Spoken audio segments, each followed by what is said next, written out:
we're trying to take death out of the immigration equation. The fact is, they are crossing the border, whether we like it or not, and they're dying. Walking through the desert unprepared is a matter of life and death. Yes, they're breaking the law when they cross the border without the documents. But our feeling is that should not be a crime punishable by death. Throughout the desert, there are vast areas with no reliable water sources. So this is nothing new. This is the story of people having to move. Maybe we ought to go back and take a look at Exodus and recognize that when people need to move, they need to move. Motivated by faith and the universal need for kindness, Humane Borders maintains a system of water stations in the Sonoran Desert on routes used by migrants making the perilous journey here on foot. Founded in the summer of the year 2000, Humane Borders' primary mission is to save desperate people from a horrible death by dehydration and exposure, and to create a just and humane environment in the borderlands. Whenever I come, I say this prayer. I want to ask you for my migrant brothers and sisters.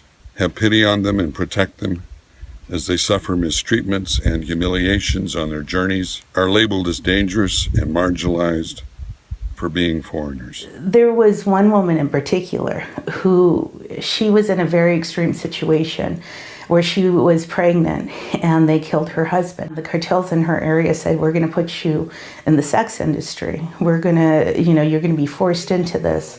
And so as soon as your baby is born, we're gonna kill your baby and we're gonna take you over. And as soon as she gave birth, she started walking around her room.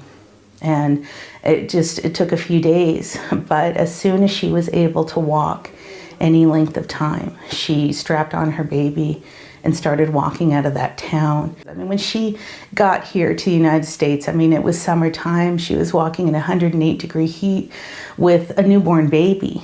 The baby was, very dehydrated. The mother was very dehydrated, and they required medical attention. And it was just that moment of sitting there with these women, and saying, okay, why did you take this risk? This is so horrible.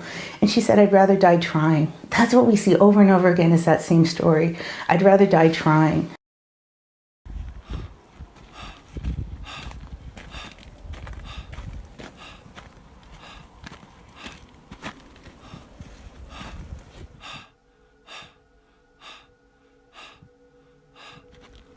U.S. Customs and Border Protection has reported a significant decline of illegal crossings over the past few years. But the number of human remains found in the desert during those same years has remained steady, so the rate of death and human remains has actually increased. Why is that? We think in part it's because people are traveling from further away, particularly the Central American countries, and because they're traveling in more remote locations. People are crossing because this is their pathway to survival. Well, Humane Borders is a water organization, so they wish to put water out in the desert to prevent deaths from occurring. And certainly the answer is in the name, because it's the humane thing to do in a civilized society to try to prevent deaths. People sometimes ask if Humane Borders work is legal. They wonder if they volunteer with us, will they be in trouble? Humane Borders work is legal. When Humane Borders began, one of our founding principles was to try and prevent migrant deaths within the existing legal system. That decision has served us well. We have an operating agreement with the City of Tucson, a contract with the County of Pima, and special use permits from the National Park Service, the Bureau of Land Management, and the U.S. Fish and Wildlife Service. We follow all applicable rules and regulations. We have a very good relationship with the Border Patrol. We work with them. We agree to disagree on a number of things, but we can decide to work against them and save this many lives. Or we can take issues that we agree to disagree on and work together and save this many lives. That's the option we take.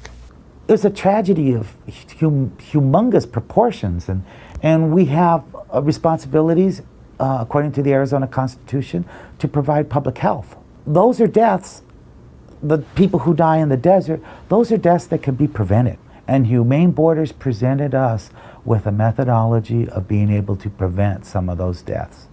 And we have agreed with them, and we have funded them consistently over the last 16 years, I believe.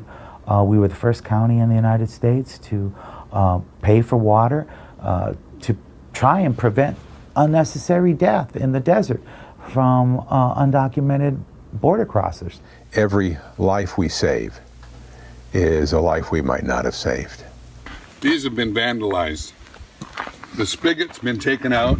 There's pieces of the sign that's been torn off, and it's completely empty. When was the last time it was checked? Last week, So this has been vandalized in the past week. in the past week.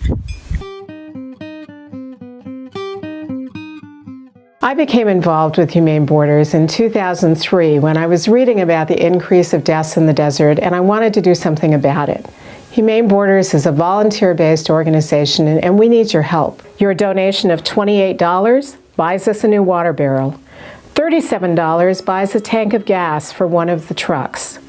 $100 helps pay for our required insurance. $500 helps with the never-ending truck repairs. We depend on volunteers and have been recognized by the Internal Revenue Service as a charitable nonprofit organization. We have water runs leaving from Tucson, Phoenix, and Ajo year-round. If you are interested in helping, please go to our website at www.humaneborders.org or send an email to info@humaneborders.org. We need drivers with good driving records and the ability to change a tire in the desert, as well as passengers.